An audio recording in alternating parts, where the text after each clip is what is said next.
یہودی علماء کی اولاد کے اندر سے ہیں۔ حضرت ابو ایوب انصاری رضی اللہ تعالی عنہ جس وقت رسول اللہ صلی اللہ علیہ وآلہ وسلم مدینہ منورہ تشریف لے کر آئے، اسی 2 منزلہ مکان کے اندر رہتے تھے۔ اب نبی علیہ السلام تشریف لے کر آئے، ہر بندے کا یہ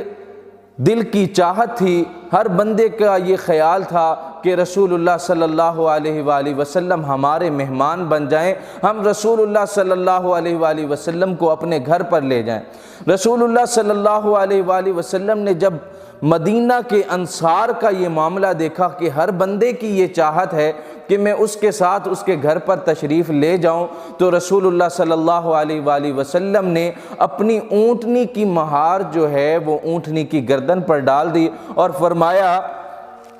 دعوها فإنها مأمورة، اس اونٹنی کو چھوڑ دو، بے شک اللہ کے حکم سے یہ جہاں ٹھہرے گی